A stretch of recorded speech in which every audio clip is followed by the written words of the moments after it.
Harvesting Insights. On joining the session, Harvesting Insights, Data Collection Methods for Modern Agriculture. With the growing complexities of problems in agriculture aggravated by climate change, collecting and tracking farmers' data has become all the more important to enable farmers in managing their field operations. Availability of wide range of data and diverse data sets is critical for tailoring to the specific needs of farmers while providing them different multiple services and facilitating in their decision making.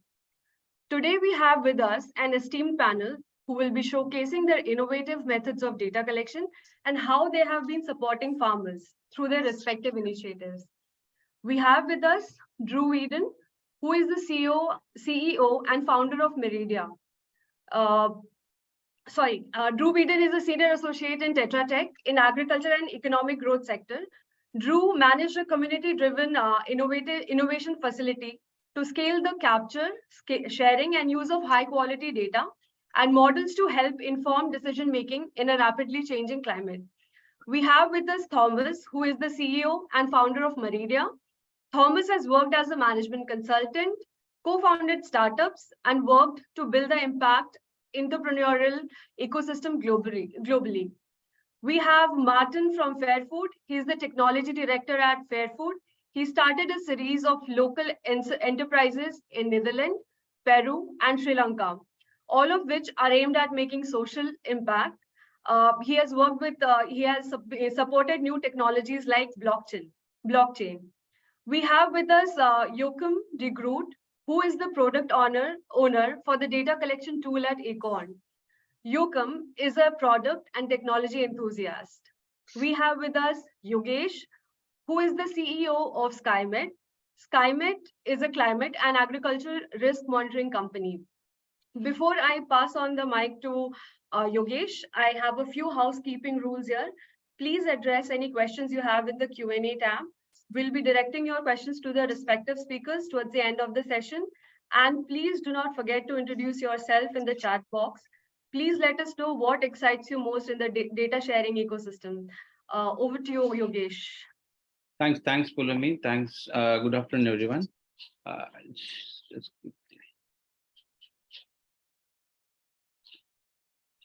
hope my screen is visible. Yes, Yogesh, good to go. Yeah.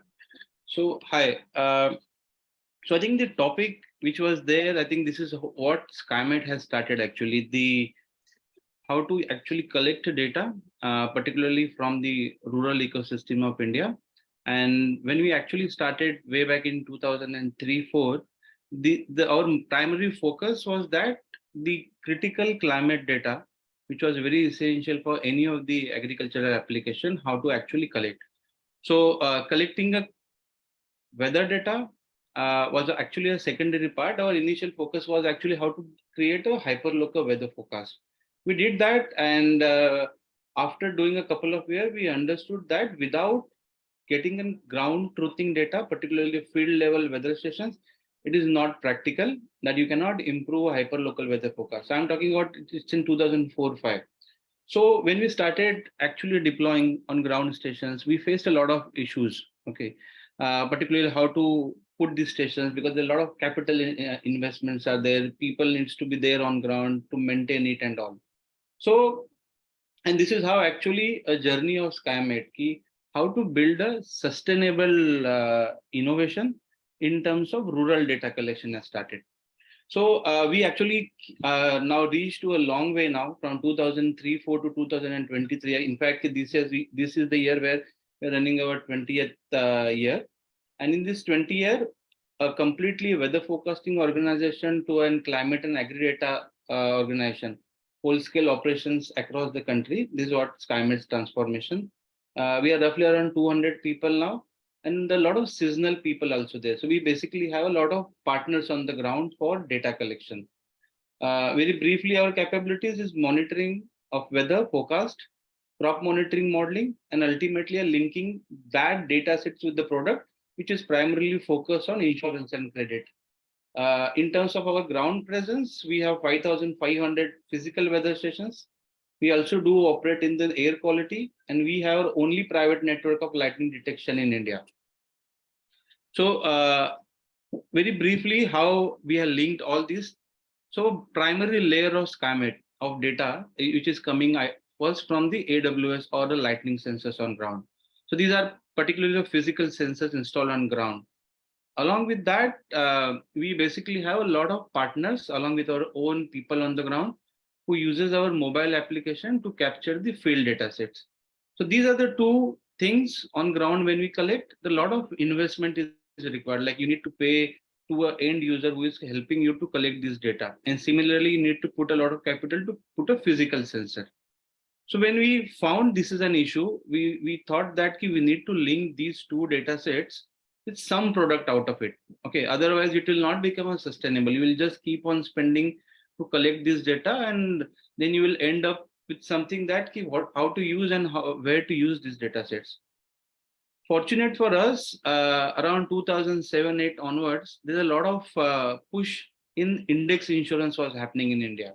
Okay, so a lot of weather index was happening. There's an earlier scheme of National Agriculture Insurance Scheme for yield-based insurance. So we found a very interesting use case for weather data sets in index insurance. And there's a lot of push of real-time data sets at that time. So we found that if we can create a weather network wherever index insurance is happening, and if you can able to create an impact of these data sets in the faster settlement of claim, number one. And second, the same AWS data sets can be utilized to improve the hyperlocal weather forecast accuracy. If we can able to crack this, we will ultimately can able to convince both state, central government, also a lot of agribusiness companies to provide a more focus onto this ground data collections on the weather part. So we started with the insurance first, and very quickly we become India's largest weather player in terms of providing a weather data. So these data sets, subscription model, this is basically subscription part where we put the station, data goes to the insurance company live, and insurance company uses this data to understand what risk it is there on ground and to do a faster claim settlement. So when we started doing this, we found that weather is not the only parameter which ultimately can help to assess the agriculture risk. We need a lot of agri data also, like crop and farm related data sets. So when you talk about crop related data sets, we are collecting a lot of crop signatures, crop images, crop type, pest and disease pictures. So a lot of data sets is required, but how to collect this? So we started with one practice. So whenever my sensors are there, my field engineer is also there. Like every 40-50 weather stations behind, one field engineer is there who is frequently going for maintenance of this, like a monthly visit and all. So whenever he goes on to that village to maintain, we made it ensure that he visit at least 4 or 5 different farms, discuss with farmer, collect a photograph of particular crop, and keep on collecting that data. We actually continue to do this practice from 2010-11 till today. And during this process, because my extra cost is not there, because my person is actually going on to the field to maintain the automatic weather station, and that too in the rural part. With the same cost, we keep on accumulating the crop related data sets. But when 2016-17 happened, okay, and there are a lot of push for using the satellite imagery, okay, came in, like use of satellite for assessing a crop loss, estimate the yield, create a model, okay, also to create a pest and disease forecast. All these data sets which I collected with the help of just my weather operations had become an handy to us, okay, because we had a satellite imagery and the same data sets which we have collected have been used to do a machine learning part. So classification of all the major crop was comparatively easy for us because I had a large library of the data sets. So with these two data, sensor data and also crop related data sets, we basically combined these two and started providing the services to my insurance sector. Okay, so these are primarily to identify which are the areas are more potential from the growth perspective. What is an crop acreage, and post the enrollment of insurance policy, how their portfolio is functioning, and ultimately during the claim settlement, how much crop has been damaged or what is likely to be yield, and what is an tentative harvesting period. So these are the certain services we basically have started providing with our datasets, or the model which we have created based on our datasets. Very soon, this has become a mainstream activity, and we received more and more similar projects in multiple geographies of India. So this had made my data collection sustainable both on the AWS part and also on the crop related part, like linking that to data collection, creating product out of it, and then link it with the subscription mode to the crop insurance companies. But this has become a saturated space because there are a lot of data sets the government also started putting into the open market, and a lot of startup also coming onto it. So considering SkyMed that we need to keep on doing an innovation on the in the sustainable way. Then the third part on the data collection, we found that there are a lot of government data sets are there, either it's in the physical format or in the unorganized format particularly. So when I said government data, it is primarily coming onto the part of land record data sets. Okay. So two important data sets which we are having is on the climate and also on the crop related. If I combine the third layer over to it, like the land map of the farm particularly, and if I can able to give insight farm wise, that made a lot of sense to a credit organizations in the country, like particularly the financial institutes, banks. Okay. So what we have started doing, we whenever my person again going on to maintain the weather station or to collect manual data for crop related data, we used to go to the government office and used to collect a physical forms wherever the digital data of maps is not aware. So we used to collect a physical maps from the government offices. So we basically digitalize that, and then we found that after digitization we need to do some geo-referencing also it. But after geo-referencing, we found a lot of errors into it because the exact mapping, the base map of what Google is using or any of the standard mapping services using is different from the land record maps which government has created. So there is an additional value-added services what SkyMate has done. We also did a geo-rectification of those maps of physical maps with reference to standard mapping services. Okay, and the moment it has been done, all three these data sets like AWS, the crop related and farm related, and ultimately the land maps. Combining these three, a lot of insights have started coming up. We started with one state in the country, which is Madhya Pradesh. Then we added Chhattisgarh, and now we are almost done with the 7 states of the country, and 8th is in pipeline. So in these 7, 8 states, by combining these three, we have a very robust product for loan verification, particularly the crop loan related, loan tracking, how loan is progressing in terms of how much risk is happening in that farm, and also what is the perfect time for collection of loans on ground. So like linking the loan collection with the harvesting period of that farm. Okay. So by combining these three, it has become a much more sustainable for us to create a more comprehensive risk management tool for banks. Okay, from the underwriting till the collection part.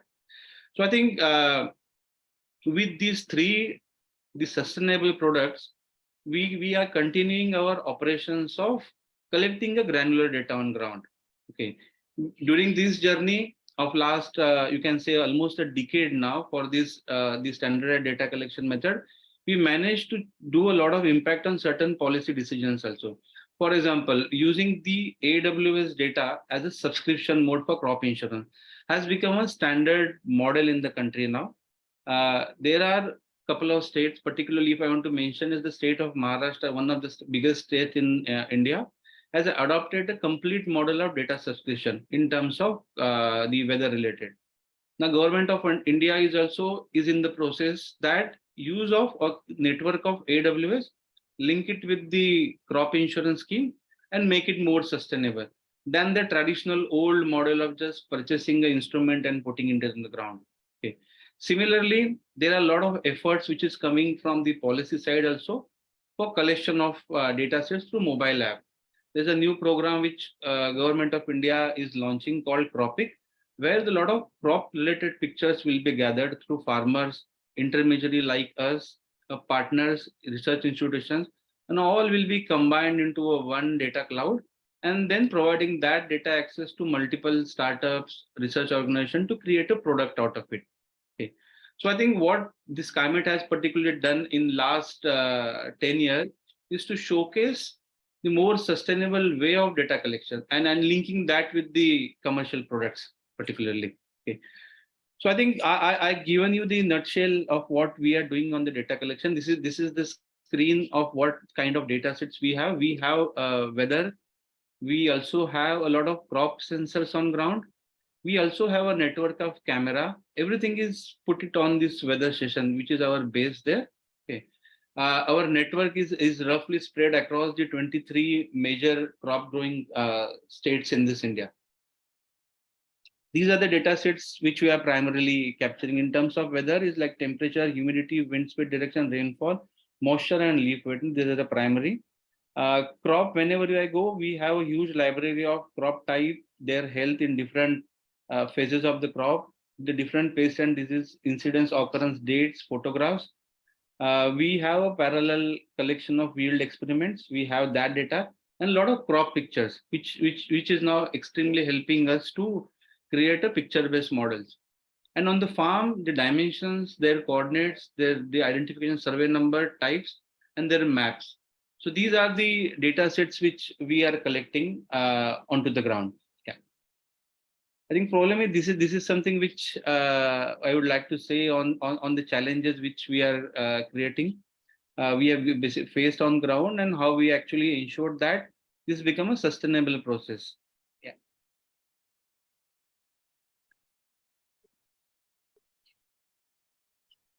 Thank you, Yeah. Yogesh. Or you want to, you have. So I think those are the slides only, but I think in nutshell, whatever I wanted to say, the most important critical thing which I always say that the data collection, particularly on the farm, is extremely cumbersome, costly affair.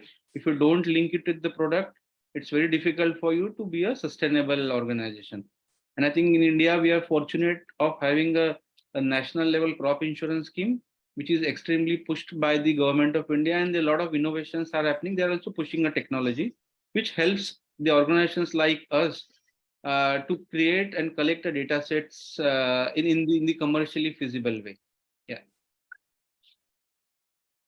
Thank you so much, Yogesh, for giving your insights on sustainable methods of data collection for providing access to financial services for farmers.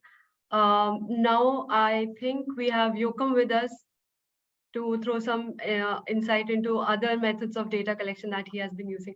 Yogesh, I would request you to stop sharing your screen. Yep. Yeah.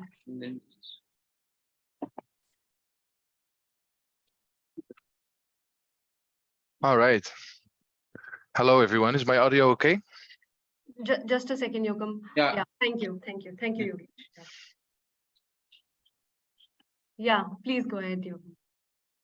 So thank you, Yogesh, for the presentation. I can tell that you've been in this expertise for quite a while, so that's very nice to see for me. And it's also a good bridge, I think, for a self-introduction. My name is Jochem de Groot. I'm now a product owner at Acorn for a tool, or rather a system that we call the data collection tool. This is really meant to tackle this problem that Yogesh also touched upon, where it's difficult to get real data from farmers on the ground. And so I've only been working there for 3 months. So a small disclaimer about the details and the exact expertise in this field. However, I do think that there's some good information to share about Acorn and about the process and about some of the interesting aspects of our collection tool that we think could be valuable to share here. So allow me to share a small presentation in a very old school style in a PDF. So first of all, a short introduction on Acorn and how it makes a difference. I took this from our homepage today because I think it explains it really well. It's quite a complex proposition. What we are trying to do is we are trying to help smallholder farmers transition to agroforestry. Agroforestry, of course, most of you know, but that's combining trees with crops to increase biodiversity, to get healthy land, and to also ultimately boost the profits for the smallholder farmer. So we try to help them transition to that by offering their sequestered carbon as carbon removal units. In other words, we try to get the data from their farms, and then we monitor that with satellites and complex mathematics to try to get evidence of biomass increase on their land. So when we can determine that there's evidence of biomass increase, that's when we can issue carbon removal units. And we sell those to responsible corporates. Responsible meaning corporates who are busy with being, greener, more sustainable companies such as Microsoft, which have shown to do a lot of efforts in that section. However, they do have unavoidable carbon emissions, right? So that's what we mean with the responsible corporates. So long story short here, what we're trying to do is we go to these farmers that are trying to make their lands better by looking into agroforestry. We take their data, satellites monitor their plots of lands because we have the exact coordinates, and through complex calculations, the satellites measure how much biomass increase there is year over year, especially after investing in, for example, seedlings so that there's more trees. Then each year we can see, hey, how much more biomass is on this land. Then once we have the evidence, we can sell that, and that's how we turn a profit. Eventually, this is pretty unique for our proposition, as I learned, is that we aim to that farmers really receive 80% of that generated revenue of the carbon removal unit. So there's a small video to introduce Acorn a bit better, and I think Folome, you can help me with sharing that. It's 2 minutes, but it really does a great job at explaining Acorn, and I think it's quite relevant. And right after that, I'll dive into the data collection tool and some lessons that we've had and some challenges. Yeah, Yoakum, I'll just. Or do you want me to just? I'll just do it. All right. Let me know if you want me to skip this part. Yeah. Because we could maybe share the link in chat as well.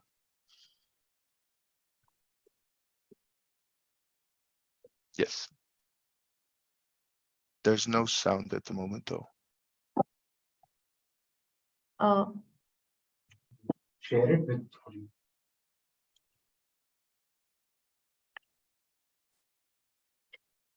Can you not hear this? No. I'll just reshare it.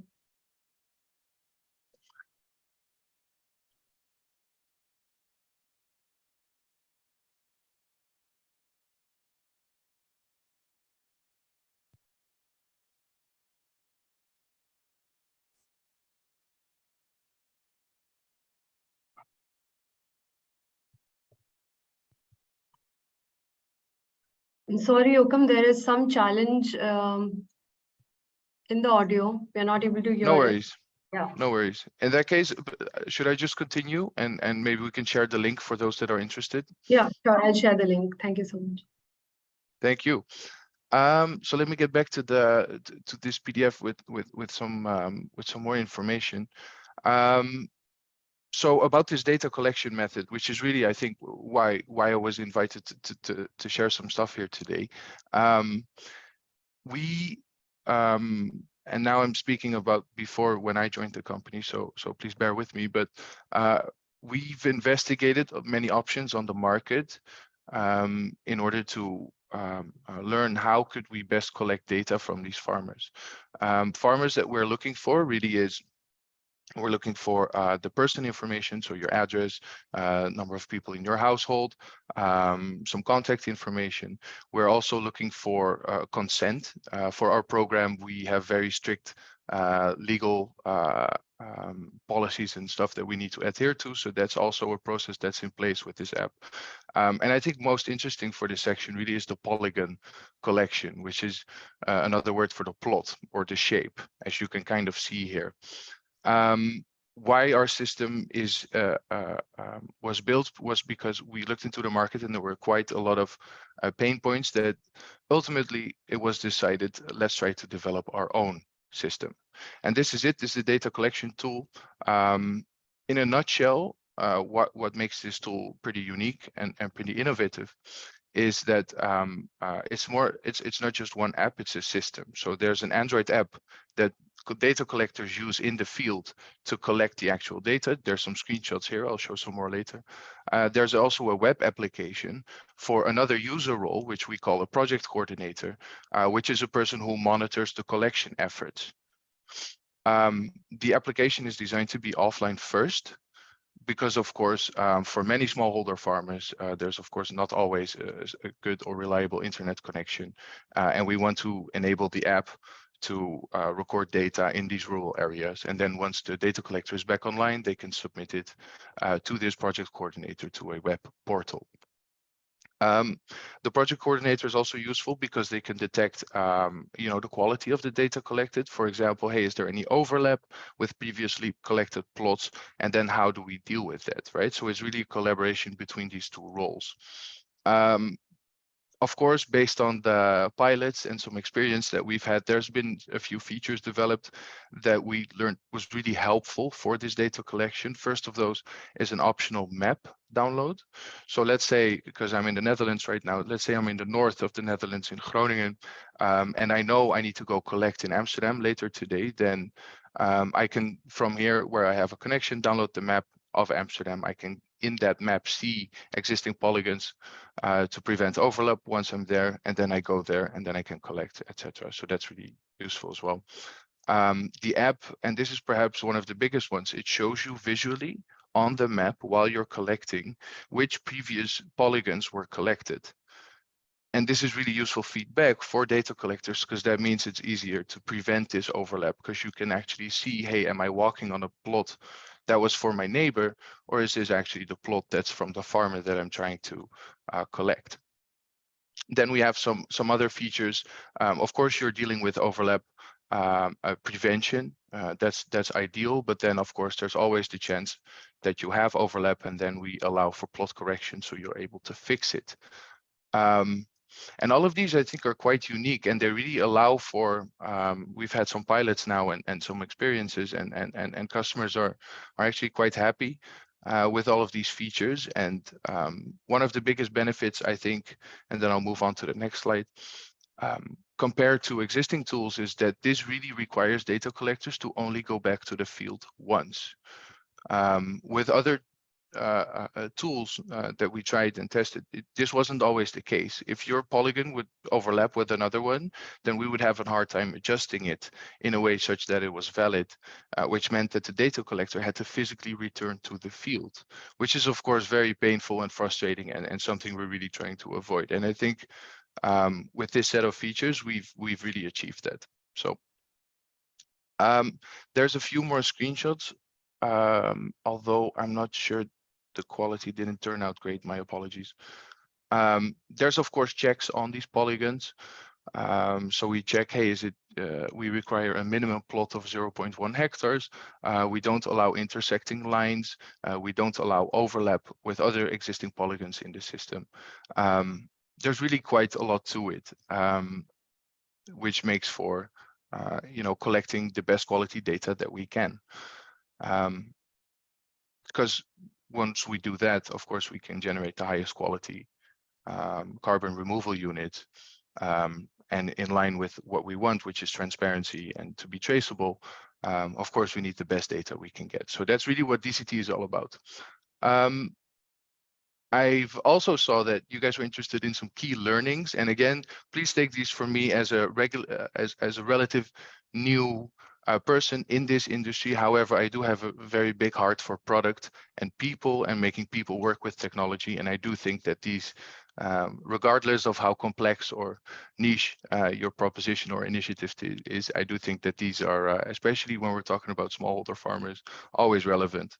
Don't make me think this is basically true for every industry and every product. However, we've come to learn that our pilots were in Africa, and we really learned that it should really be easy, and it's not because the people aren't super tech savvy. It's just because it's complex. Like, you have to account for, are you offline or are you online, and where are you going, and maybe you need to logistically plan your trip. There's a lot to it when you're training enumerators or data collectors, and the less decisions that you have to make really makes it easier to know what you're supposed to do. And so the user experience and the adoption efforts that you put into these products really make all the difference. I have a good example here at the end, that test again. Communicate risks. If you're doing data collection, I mean, a GPS always has the risk of being inaccurate. It's not always great. You need at least 3 to calculate your position. And, there's a lot of factors, including the weather, that can give inaccuracies, especially on older devices, of up to 30, 40, 50 meters. So this is really something that you really need to communicate upfront with any data collection tools. Well, that's not necessarily true. However, if you're using the phones, this is always a risk. And we try to mitigate that by allowing polygon correction on the phone. So if one marker is suddenly placed off, then we allow users to put it back to where it was supposed to be. Then there's always the risk of data collectors measuring falsely. So the data collector is there by themselves. And so there was a case where we, in the first effort, we tried to reward the data collector per farmer that they would have collected, right? Because they also need payment. We would reward them in that way. However, because they got paid per farmer rather than, for example, per correct plot, this meant, or I'm sorry, I'm making a mistake. They were getting paid for creating the big plots. So of course, that's not a very great incentive if you want to have the most accurate data. So what they would do is they would walk bigger circles than that the plot actually was. Of course, we fixed this very quick, but this is always a risk, right? Someone can always walk on the wrong land. It seems quite silly. However, we're running into this issue quite a lot. Where's the boundary between the farmer A's land and farmer B's land, and how do you make sure that you stay on track there? So that's always a risk, and it's great to communicate about this stuff up front, especially for the people who look at the data that comes in to do, to manage expectations. So also prevent overlap in the source of truth. This is also something that we do. So I'm trying to say here, if there's 2 plots that overlap with each other, we only allow one of them to move forward to our next step in the pipeline, right? To our source of truth, where all the valid plots live. So, this is just a data hygiene mechanic that we use to make sure that all of our data, we never double count, etc. I'll try to hurry up a bit. I think I'm running out of time. Outdated data is always a risk when working offline. So you're synchronizing. Some people may be connected, some people may not.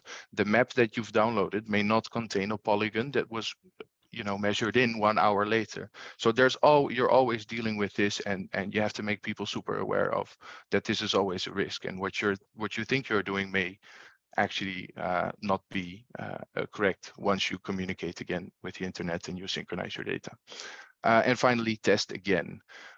This is more of a product thing. Of course, in this time, everyone's talking about lean and mean, and try to create an MVP and then test it. However, in this case, I do think it's worthwhile at considering doing it first time right, rather than building as fast as you can and then validating as fast as you can.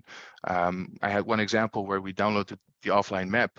However, we didn't have a preview functionality for the map, right? So we figured, no, the map is there, so the functionality works and our users can benefit from it. However, everyone kind of wanted to see the map, and we somehow forgot to think of that. So that was a very obvious thing where we were like, no, it works, so we can test the user value.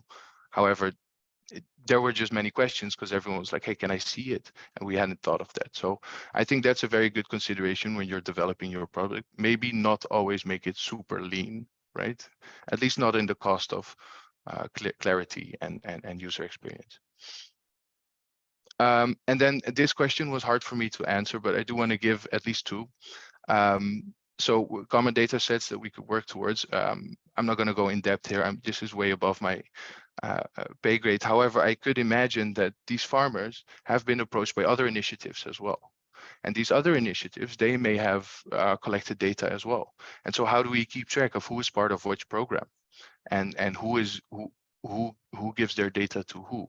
Right. I think there's still something there to think of. And the second one is crop performance, which is we collect the exact crops in a plot for a farmer. And so then each year we could measure, hey, has it grown or hasn't it grown? So if you're thinking ahead a few years from there, well, maybe perhaps we could even move towards some sort of farmer intelligence where we're like, oh, hey, in this plot A in area B, mango trees work really well. However, somewhere else, it's coffee plants that really do the trick. I think you guys can understand what I'm trying to say here. But as we collect more data and we have the plots and we have their biomass performance, then I think this is definitely something we could think of, and then help people make better decisions of which plants to plant next. So those are two that popped in my head. I think I'm going to leave it here. I hope that was clear. Thank you for your time. And yeah. Thank you, Yokum. Thank you for throwing some light on how costly data collection is, how data sets overlap, throwing light into that. Next, I would go to Martin from Fairfood to showcase his innovative method of data collection. I think we can't see Martin, so I'll go ahead with Thomas for now. Hi, Thomas. Hey. Yeah. I can go next. It's fine. Let me check. You just have the groceries at the door. No, that will be fine. So let me share my screen right away. Let's see. Yeah.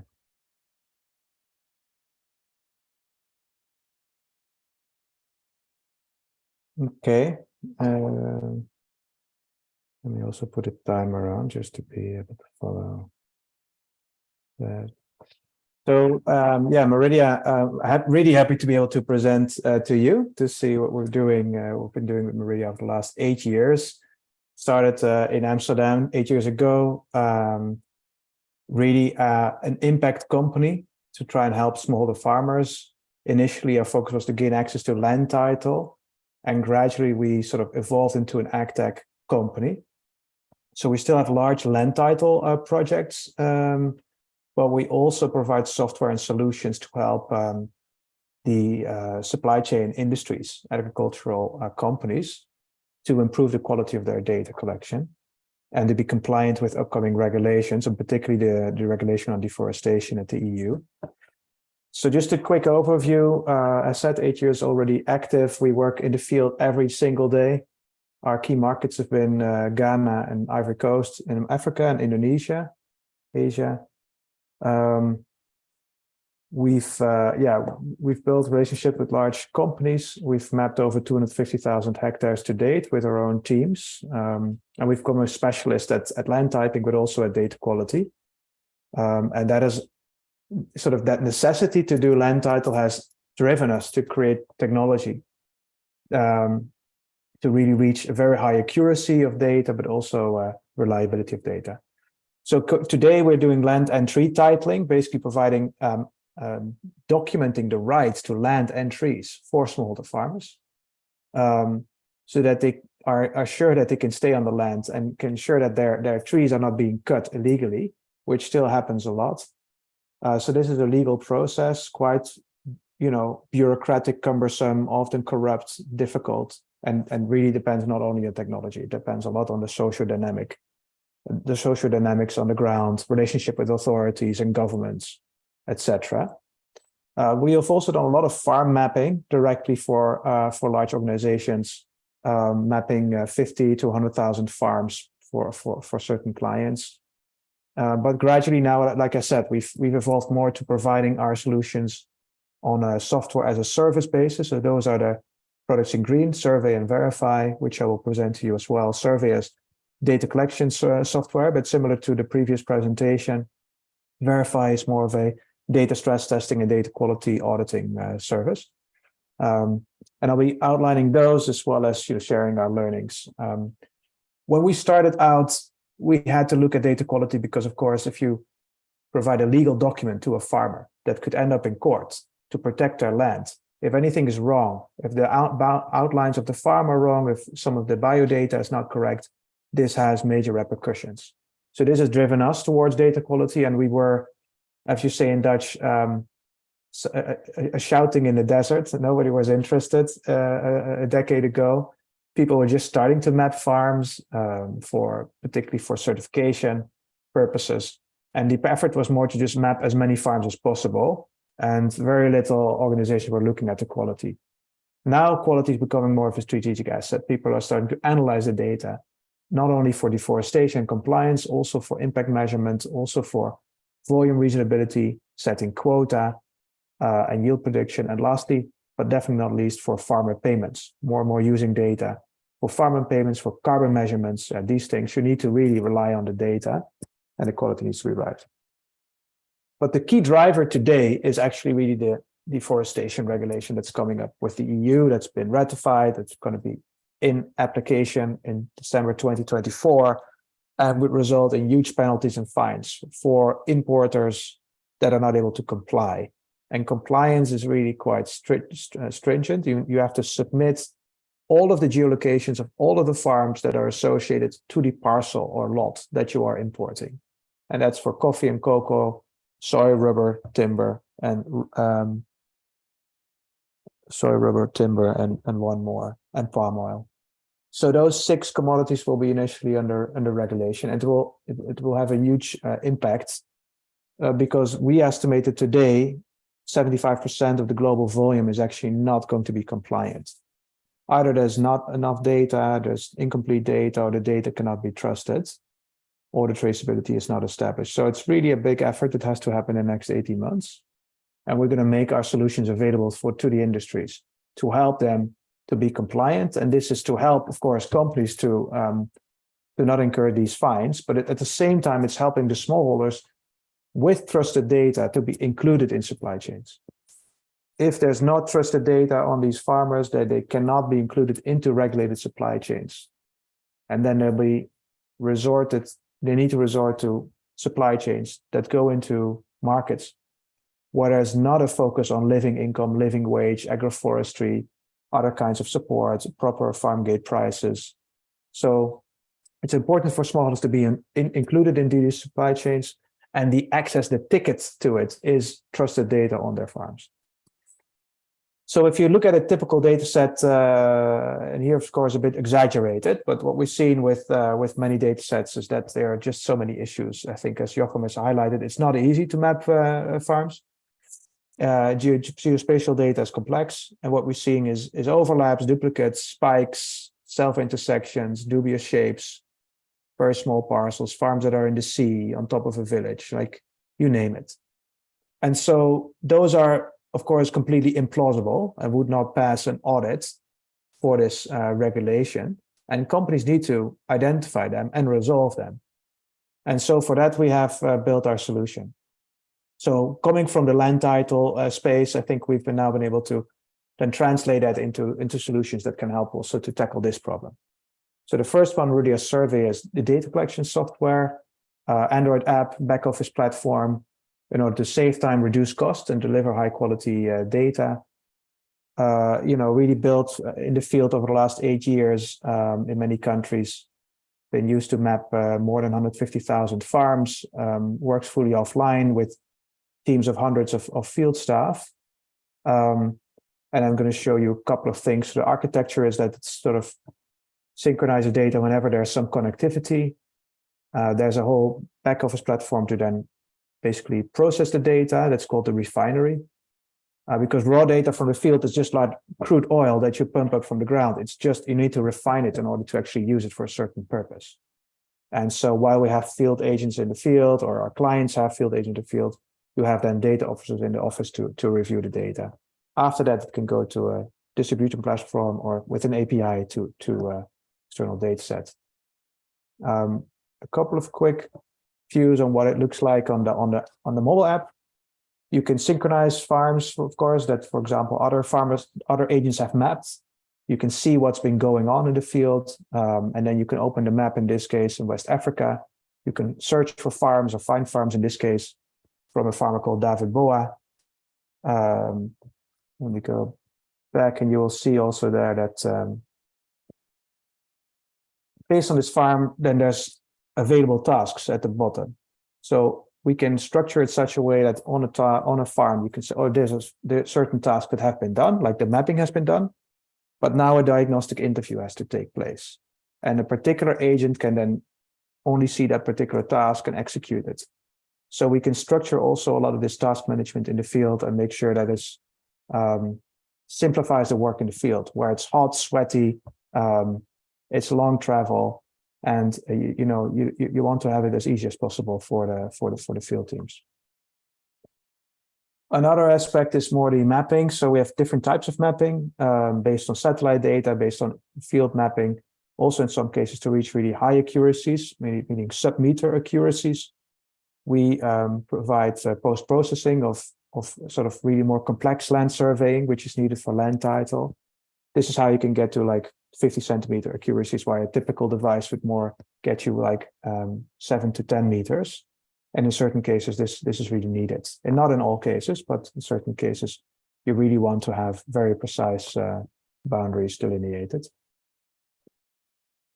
Quality control is important as well. Indeed, you don't want to go back to the field. You don't want to have to remap farms. And so one of the things is this detection and prevention.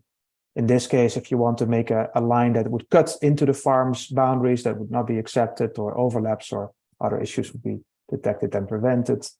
And we are compatible with a whole bunch of different GPS devices. You can use the GPS in the tablet or smartphone, but if you want to have better accuracy, you would integrate with an external device, starting with $100 all the way up to $10,000, depending on the need in the project. So that's a little bit about the data collection software, and we license that to companies, to large companies that need to run this in several countries at the same time. Then we've also seen that many times there already is data, and people want to know if this data can be trusted, it can be used for compliance or for certain purposes. So this is why we run our Radia Verify, which is basically a stress testing of data, auditing of data. We've developed a scoring model where we use 35 tests on each farm. So we check all of the inconsistencies and plausibilities, anything that could be wrong on a farm automatically. And that creates a risk model that we can then use to then focus on particular areas and maybe do some additional field checks. And we can tell the client exactly per farmer cooperative which farms can be compliant, which farms are not, which farms need attention, investigation, etc. And to go a bit faster, to end up with our key learnings. There's many learnings, but definitely the top three here is around the mapping approach, or when you go into the field. And this is sometimes we do it ourselves, could also be our clients. The approach defines to a large extent the budget, the speed, and the accuracy. So if you work with an in-house mapping team, it's the most expensive, but it's also, you have the most control over quality. Sometimes it's better to work with subcontracted teams because you don't have field capacity in this particular area or country, but then you have to specify and contract that really well and have, that you can maintain control over quality, and you have a more indirect relationship to the field. There's also a participatory approach that we use, for example, in Indonesia, where you basically have a core team of 15 people that, let's say, go to different provinces. They each bring 20 devices and train local youth from a village that will then get a sort of seasonal job for a couple of months to then actually collect all the data in this area.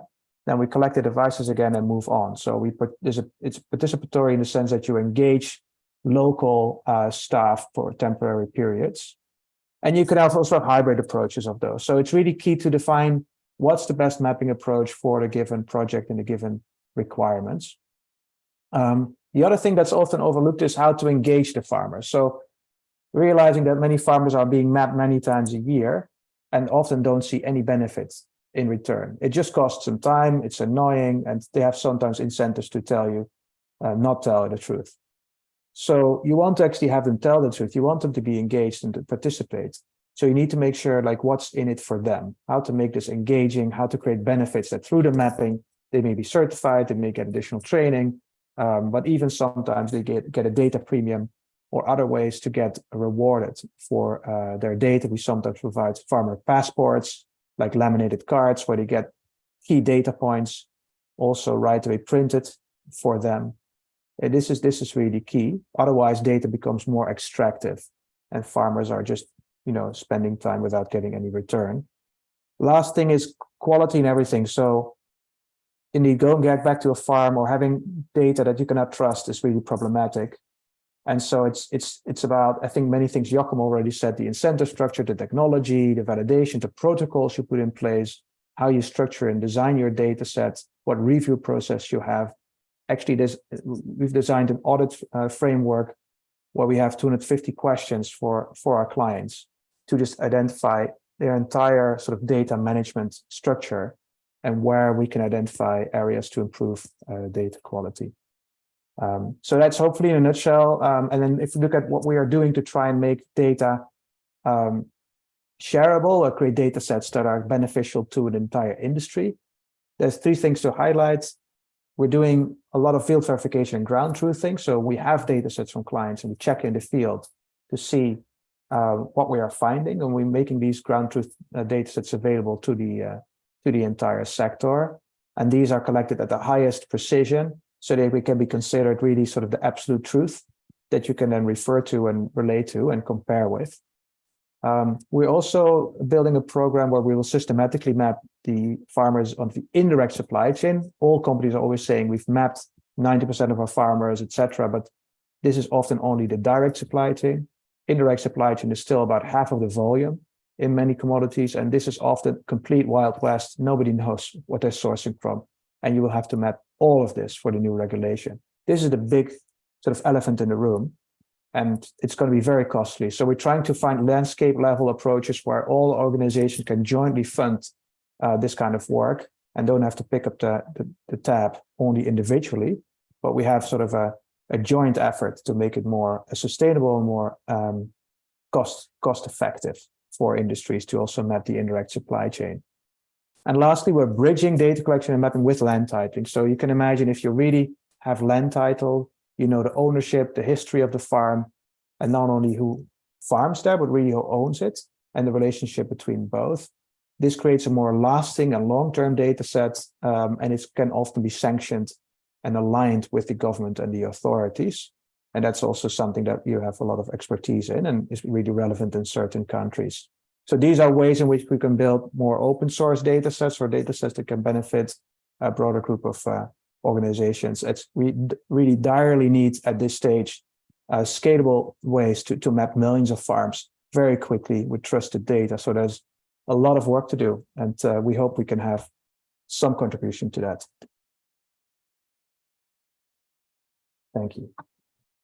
Thank you so much, Thomas, for highlighting how data can be used for multiple service delivery. One is that you're looking at monitoring of the forest part, and then also enabling payment to the farmers. So thank you so much for also throwing light on how one data set can be leveraged by for different purposes. So, and in this process, you are reducing the cost of data. Now I would request Martin from Fair Foods to present. Thanks, Bolomi, and thanks, speakers, for interesting sight into your kitchen, as we say in Dutch. Let me proceed with sharing our presentation. One second.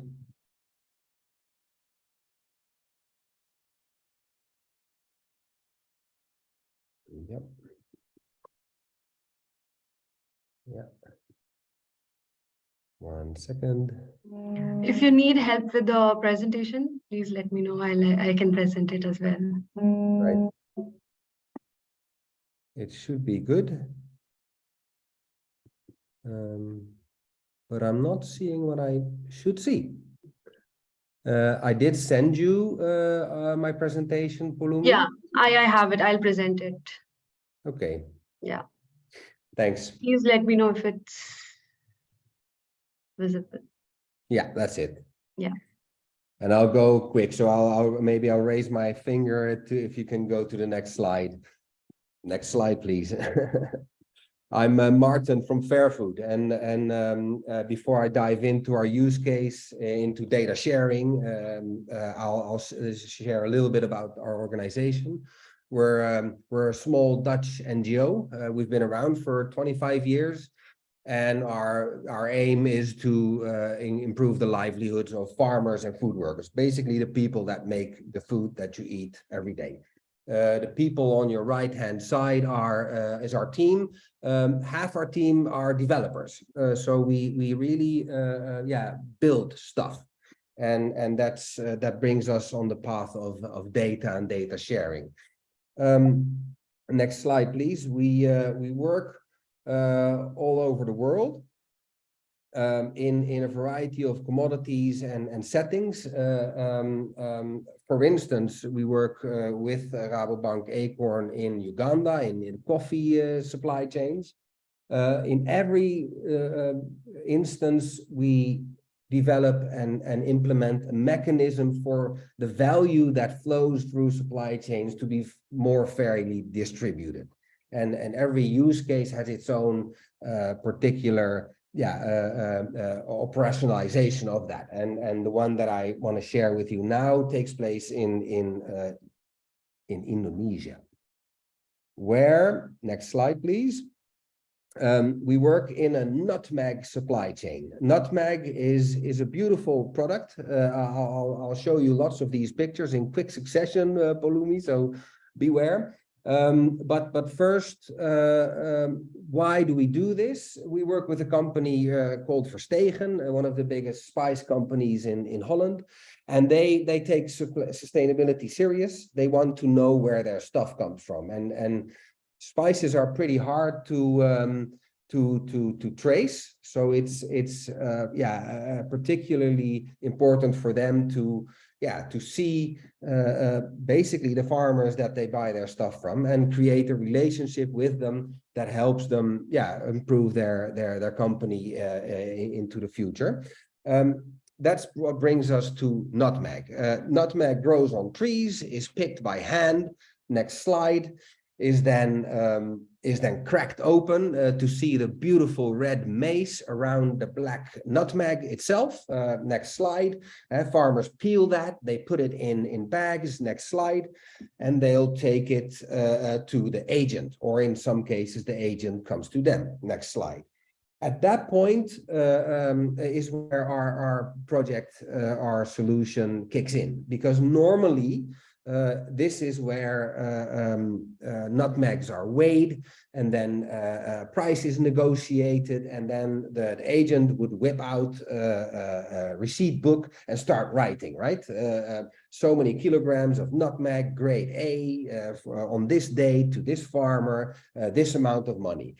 Now that is hell for traceability, right? Pen and paper, very difficult to keep tabs on. So what we've deployed is a system that really makes this way more simple. So instead of writing everything down and then the farmer signing with a signature or fingerprint, we've developed a card. Next slide.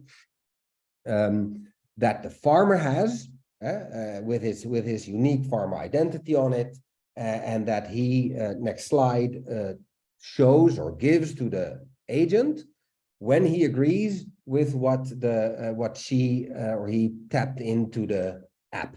So it's an app and a card that together create a digital handshake about the transaction that took place. Next slide. And then the farmer gets paid, right? We haven't intervened in this part yet, but you could see how this leads to mobile payments in the next round of our project. Next slide. So really, it's very simple. Farmer has a card that he brings to the point of sale. Agent has an app that runs on every Android and can work offline. And once it's in contact with a Wi-Fi or anything, it'll pump the data to the system. All you have to do in most cases is type in one number, 64 kilograms, 200 kilograms, because the prices are usually set and the premiums are also set. If these would vary, you would type in another number. But it's really that simple. One number, one tap of the card, you're done. Next slide. Because at that time, the data is digitized and funneled into our traceability system, with which companies like Verstegen can do stuff, right? They want to see where their stuff comes from, and they might also want to show where it comes from to their buyers and ultimately to consumers. So you get fancy stuff like this. So next slide. What's in it for companies such as Verstegen is, first of all, visibility on their first mile, traceability to farmer level.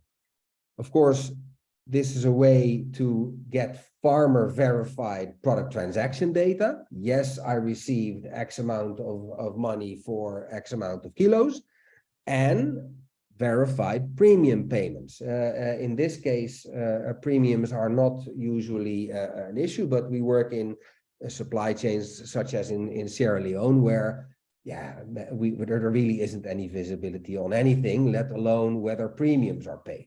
So with this card and app system, we've devised a fast and easy and pretty cheap way to digitize these types of transactions at the first mile. Now, what's in it for farmers? We hope that's a maybe even bigger benefit. Next slide. Because for farmers, there's a premium for bringing that card and allowing their data to be used and shared to some extent. They are rewarded, of course. The data has value, and much like nutmeg has value, and they sell both in a way. So they should be rewarded for it. And in our case, we tested a data premium between 2 and 4%. Of course, the agent who also needs to be incentivized to do this gets a premium as well. So for this to work, all the nodes in the chain need to have a proper reason to do this.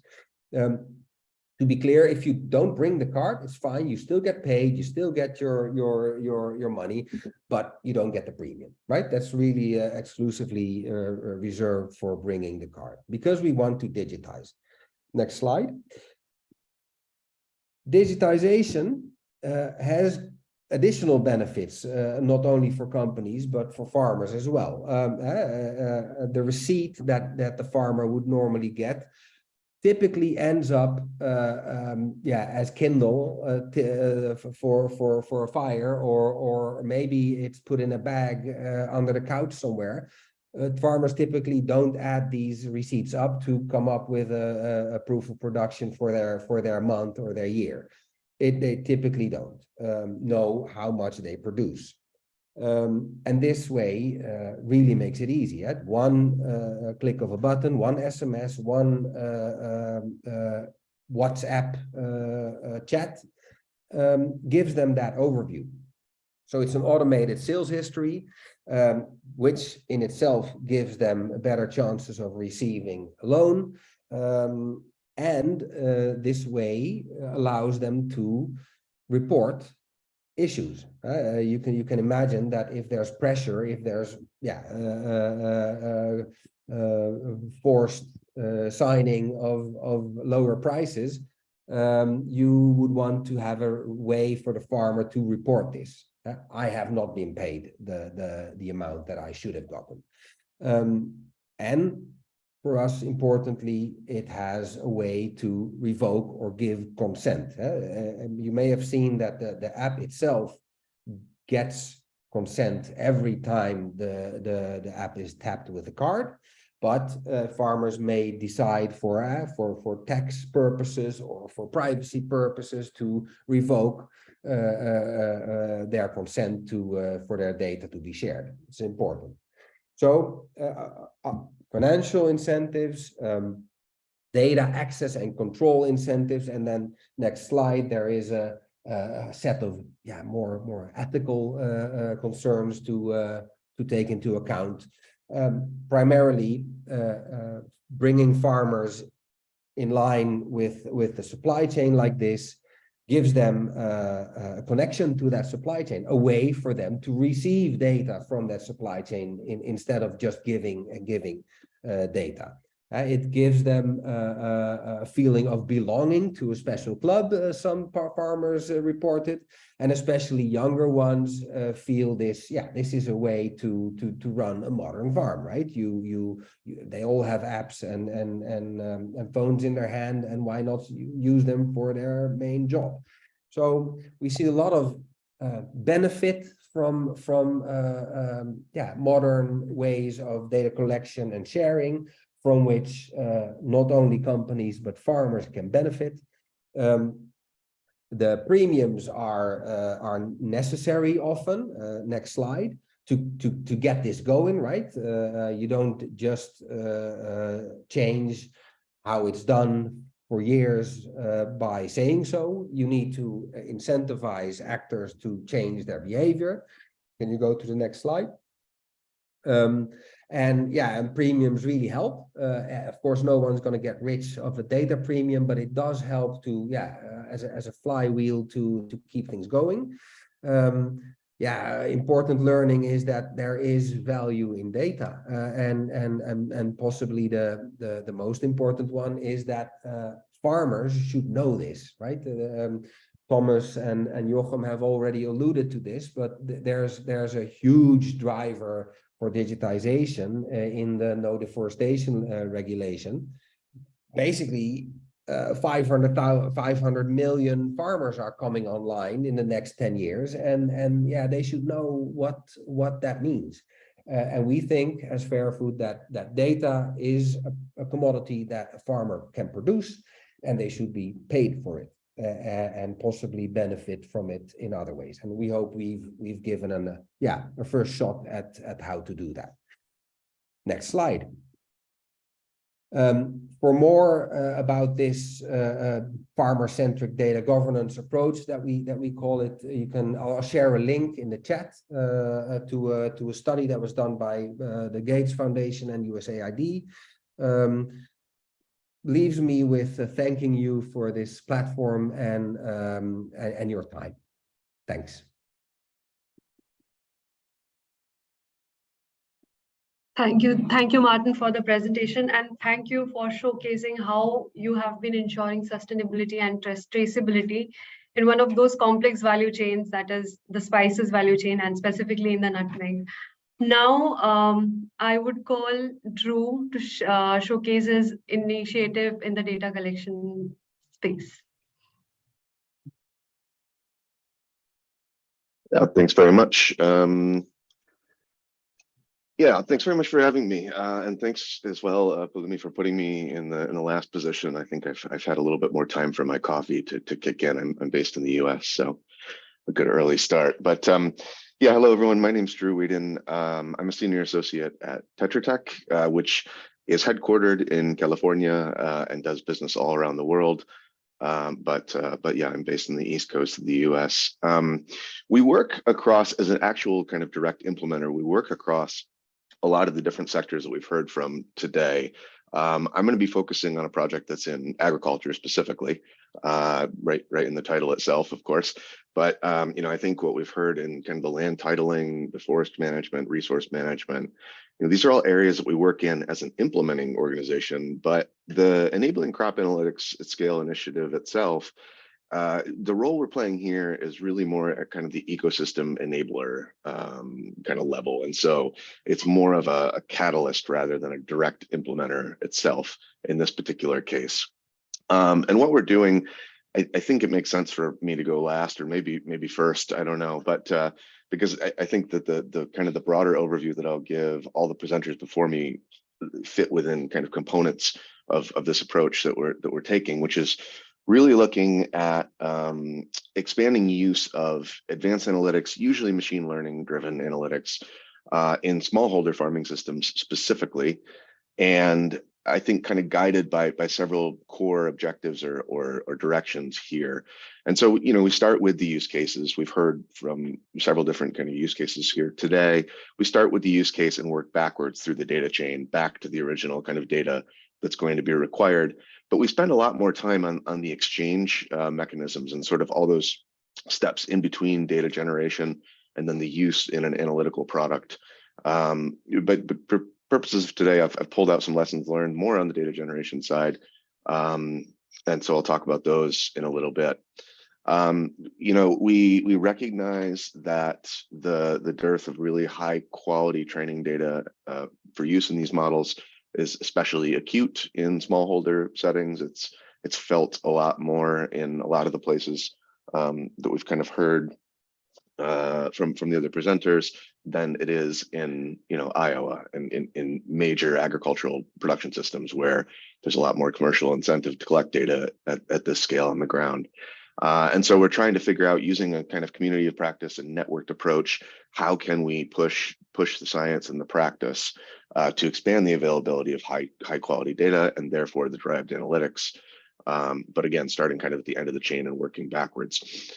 I should say it's not explicitly stated on this kind of list here, but one of the things we also spend a lot of our time doing is engaging with especially government users or kind of non-government or in some cases kind of civil society users on what are the actual potential applications in kind of the use of these remote sensing driven technologies and products, and what are the drawbacks to them? What are the realistic constraints, especially if you don't have a massive budget to go out and conduct a comprehensive high quality ground data campaign?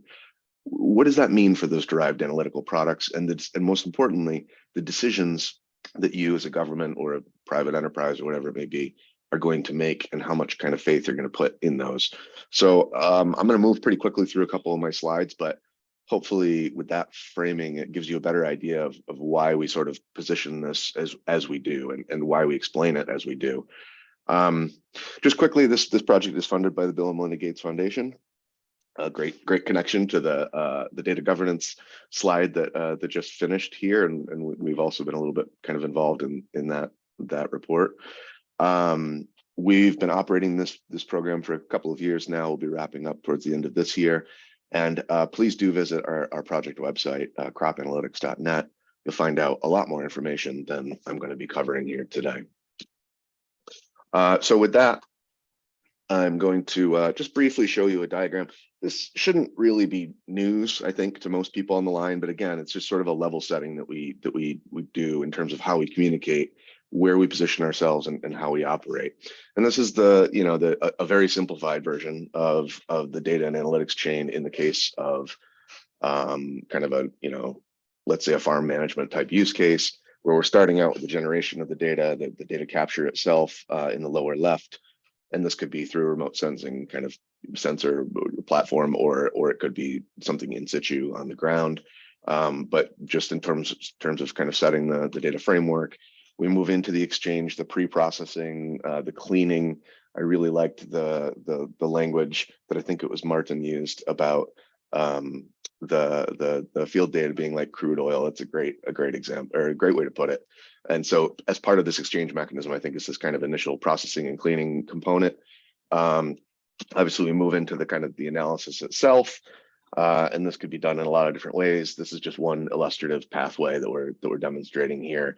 Of course, we know that analytics happen in more ways than just this, but this is kind of a typical case, I guess you'd say. And then the operationalization, the use case. What does this mean? What's that decision that we're trying to support someone to make at the end of the day? And so again, we work backwards through this. We start with 4 and work back to 1, and that's going to be kind of the framing of the next few slides here. So just to give you a sense, of course, we know there's a million use cases for these technologies. We've already heard some great ones today. But the sort of categories of use cases that we as our program have focused on have been in, I'd say, 3 areas. One is in kind of the in-season farm management extension, very tailored extension type services that we've heard a little bit about today, where you're getting information either directly to the farmer or more frequently, especially in kind of the lowest income areas, it's going to go through an extension network. There's going to be some sort of face-to-face interaction at the farmer level, but that person that's providing the information is using these digital technologies.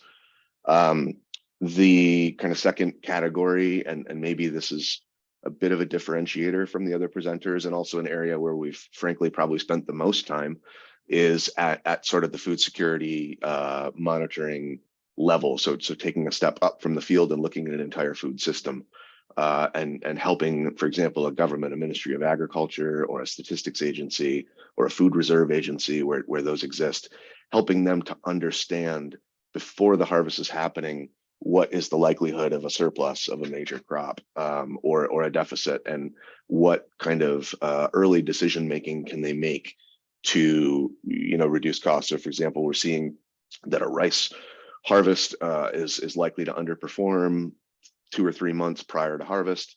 Can we start to kind of pre-procure additional imports when the price is not yet spiked, to decrease the overall cost of kind of maintaining that necessary level? So this is the type of use case we're really focused on here.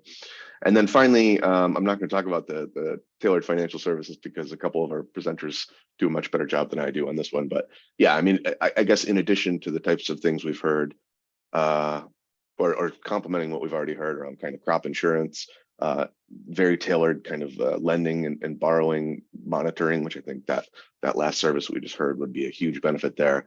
And of course, so many other ways. But I would say, frankly, we've spent most of our time in kind of these first two buckets, and most of our attention in these first two buckets of use cases. Very briefly here, because I do want to spend more time on the data generation side. But again, continuing to work backwards through the chain, what are the types of things we're trying to solve for with our community of practice?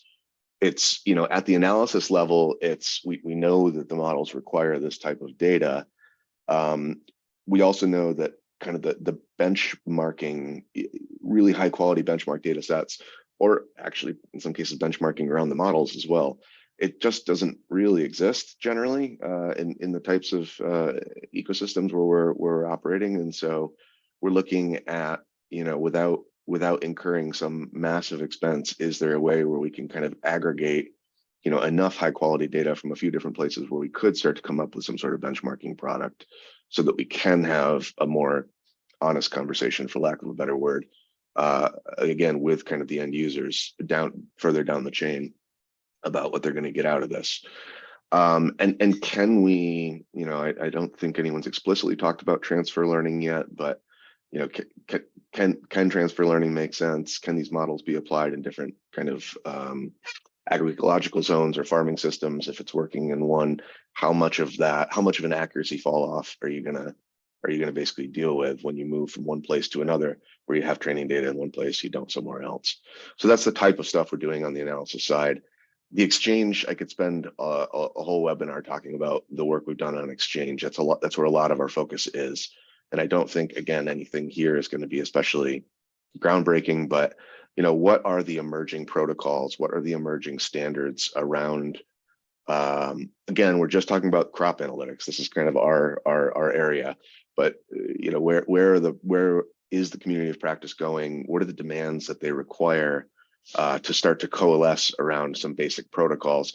And the way we think about this is kind of like, what's the minimal requirement that most crop analytic use cases are going to need? We know we're not going to solve everyone's exact issues, but like, what are those core variables that almost everybody is interested in? Field boundaries, crop type, sowing date, what's planted, is it intercropped, what's the mix of intercropping, really kind of core data variables. And then finally, on the generation piece, and I'll dive into lessons learned on the generation in just a second, but I think we've heard from the other presenters about almost all of these kind of ideas. How do we get the cost down for high quality data capture? How do we kind of incentivize, again, that to happen in some sort of interoperable way, or something that's starting to push different providers towards sort of the more interoperable situation? And I would say, again, our emphasis in a lot of ways has been, because the private sector is doing so much really interesting cutting edge stuff, we're working generally with kind of government surveys, statistics agencies. Can we can we get these big publicly mandated campaigns to start to generate, I hate to say it, but slightly more useful data sets, right? And how do we do that? How can we kind of promote that as a program, and how can the Gates Foundation kind of use their clout to push that along? So I'm just going to quickly talk about. We have three research teams. It's funny, I think every single lesson learned I have has already been discussed, so I'm going to be very quick here. But we worked with the Radiant Earth Foundation to develop, just again, what's that core standard look like? It's just an ODK-based form that we developed to capture those kind of data variables that I mentioned. You have, of course, all the issues that we've heard about from our prior presenters here in terms of usability. We found out once we deployed our ODK tool that a lot of people really prefer Service ETO, and yeah, the form can be transferred. It's not hard, and building that kind of modularity in has been critical. But it's one of those things where it's like, well, those tools are so similar. Like it doesn't seem like it'd be that hard to get someone to flip from one to the other. Yeah, no, it is. So be ready to meet your users where they are. In our case, we're talking again a lot about kind of the public sector users. I think we heard, I believe it was Yoakum that spent some time on this point before around make it as simple as possible, do your testing beforehand. I loved that point about having an MVP and an agile build is critical, but make sure that you're making it as simple and as clean as possible, even if it is an iterative process, because you're going to get a lot of questions about why is your MVP missing this and this and this, and so have those answers ready to go, and get your kind of initial user testing done up front as much as you can before you even launch the MVP. A second kind of research team, and I should say all these teams that I'm highlighting, these were all funded under an innovation facility that was mentioned in my intro.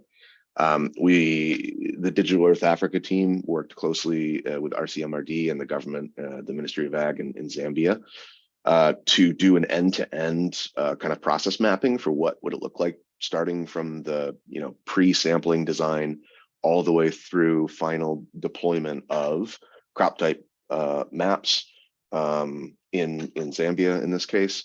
And then this is all available, this entire workflow is available in publicly available Jupyter notebooks on GitHub. But it's, and there are kind of lessons learned, I think, within every step of the process that you can kind of read about in those Jupyter notebooks. And again, you can access all this on our website. We heard same lessons that we've heard already, I think, around kind of the issues you're dealing with in GPS accuracy. We have in some of our campaigns, people have paired their ODK app with a Garmin device or something like that, where you can bring your accuracy down to a 2 or 3 meter resolution instead of a 7 to 10. There are, of course, trade-offs. How can you get that polygon without being shot, for example? Good thing to think about before you're going out in the field, making sure that you've gotten that you've had those conversations. Everyone understands what you're doing, what you're going to do with that data, and why you're being a crazy person walking around the edge of their field, or they're doing it. Again, that I think it goes directly into that partnership structure. You have to kind of co-design that campaign with the critical stakeholders, government or private or otherwise, from day one. And there are many more lessons, but I'm just moving quickly here in the interest of time. The last one is a team that was led by 6th Grain, developed a data sharing platform, which is publicly available. Again, the link is right there.